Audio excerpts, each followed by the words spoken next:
Before I begin, this story is an homage to the work of one Matthew M. Bartlett, who has a collection of horror stories called Creeping Waves, and there's a haunted radio station called WXXT that is in this fictional town of Leeds in western Massachusetts.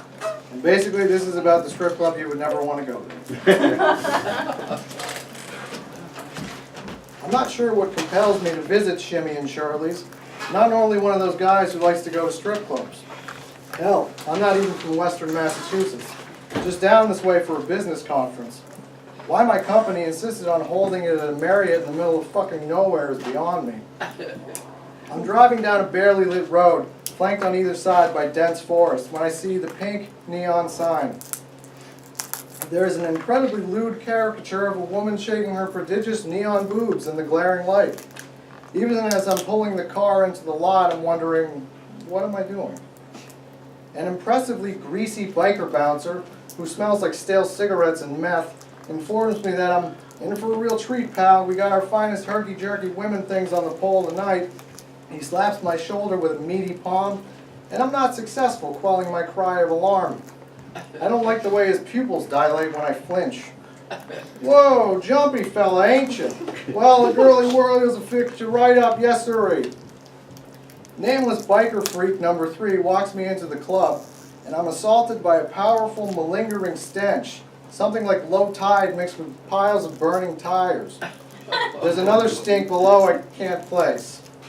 Strobe lights flash to and fro, as what I can only describe as a mix of dubstep and polka thunders out of speakers, tied at sporadic intervals with what appears to be a mixture of rope made from human hair, intertwined with snakeskin and used condoms. I belly up to the bar, and an enormous albino woman asks me, "What's your poison?" There's a black light running the length of the dusty bottles behind the bartender, and I swear one of them has a leech floating in it. When I squint, I see all manner of foul stains along her taut cotton tank top and more lit on her alabaster skin, on top of crude cartoonish tattoos of goats, witches, and, strangely enough, one of the Pope. Just a beer, imported if you have it, I say, trying to be nonchalant and failing. The bartender makes a face like I just told her I stabbed her uncle and hands me a chipped glass with a faded photorealistic picture of a cat's face on it, filled with foamy suds. Only thing imported here is Fetnaya, she says, then belches. That sounds like a made-up Russian name, I half-heartedly mutter, but the bartender's already turned her massive back to me and has snatched a bottle of whiskey off the bar, which she proceeds to glug with the finesse of an established alcoholic as she stomps away.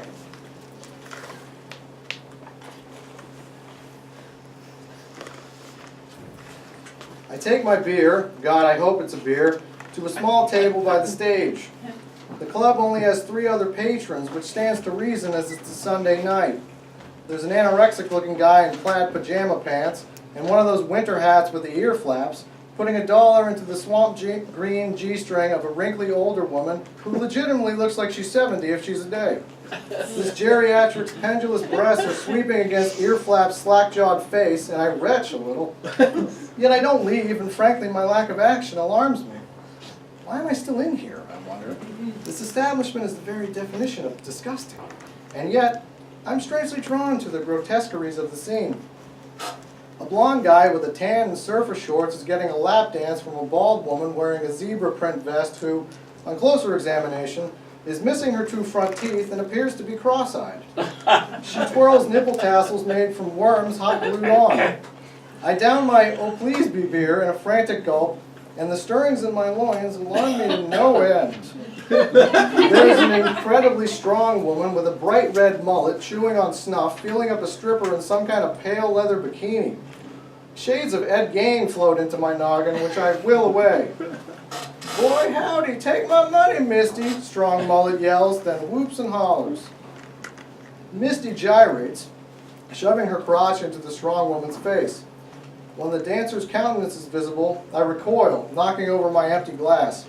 Misty has no eyes. Shoved into the empty sockets are twigs and rocks. Someone grabs my shoulder and I scream. "Wait until you see Lilybridge," biker bouncer whispers in my ear, and his hot breath so close sends slivers of ice down my spine. The strobes have me seizurous and the smell has me woozy. All the lights shut off at once, and Shirley's as dark as the heart of a death row sociopath. I feel things sliver over my business shoes. Big, undulating creatures in the dark. Hear my fellow patrons whispering in excitement, moaning in pleasure, and underneath this noise, a thrum, as of a high-powered generator. All at once, a spotlight hits the main stage, and a funeral dirge with a little bass to it thumps out of the speakers. Coming to the stage, we have the Empress of Ice Cream. She was old when the world was young. The gal so nice she got to live twice. Revel in her form, for it is the shape of your damnation. Your screams are useless in this place, so it's utter folly to attempt to cry for help or to try to escape. Your filthy hands aren't worthy of her dirty pillows, nor the juice in her caboose. Sanity is but a memory before the majesty of her terrible machinations. Welcome to the stage, Lilybridge. She must be 12 feet tall, wearing a bra and panties made of human faces, tanned and stretched. I trace the rigid muscle of her calves up to her thighs, gravity backflips, and suddenly she's either on the ceiling or I am. She grinds against a pole made of human spines, melted together. The strobes mask her expression, momentarily shadow her teeth, which are large and sharp in the pulse of the new light. She blows a kiss at me, and her fetid breath makes my body grow weak. I can easily smell her from 10 feet away. I slump from my chair and either fall to the floor or jump onto the ceiling.